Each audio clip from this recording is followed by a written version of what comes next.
మాలాంటి వాళ్ళ స్వేదంతో రక్తంతో ఈరోజు మీరు 164 సీట్లకు అధికారం వచ్చారు. మీరేం చించింది లేదు, పొడిచింది లేదు.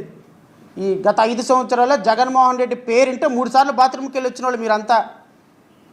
మాజీ ముఖ్యమంత్రి గారు కలలో వచ్చినా నిద్రపోకుండా మంచినీళ్ళు తాగి అలాగే కూర్చొని ఉన్నవాళ్ళు మీరంతా. మీరు ఈ రోజున వచ్చి చొక్కాలు ఎగరేసి కాలాలు ఎగరేసి మాట్లాడుతున్నారు. ఏడదాక్కున్నారు నాయనా 5 సంవత్సరాలు మీరంతా. ఈరోజు మాట్లాడే వాళ్ళని తేడున్నారు 5 సంవత్సరాల క్రితం.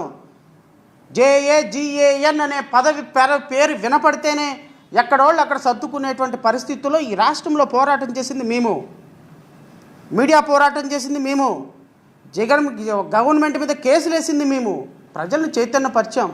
ప్రజలు ఇచ్చిన అధికారం జగన్ తొక్కేస్తానంటే నీది అంత సీనేం లేదు ఇక్కడ. నిన్ను తొక్కకుండా చూసుకో. రేపొద్దున రేపు పిఠాపురంలా కాదు కదా, ఆంధ్రప్రదేశ్ రాష్ట్రంలో ఏ కాన్స్టిట్యున్సీలో నిలబడినా ప్రజలు నిన్ను ఓడించడానికి సిద్ధంగా ఉన్నారన్న విషయం మాత్రం గుర్తుపెట్టుకోండి. ఇంత అహంకారం పనికిరాదు. నారా లోకేష్ గారు, పవన్ కళ్యాణ్ గారు, ప్రజలంటే ఏమనుకుంటున్నారు మీరు? ప్రజలకు సంబంధించిన ఆస్తి అంటే ఏమనుకుంటున్నారు మీరు?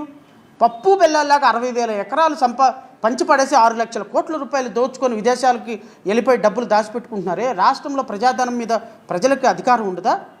ప్రజల తరపున మాట్లాడే మాలాంటి వాళ్ళకి అధికారం ఉండదా?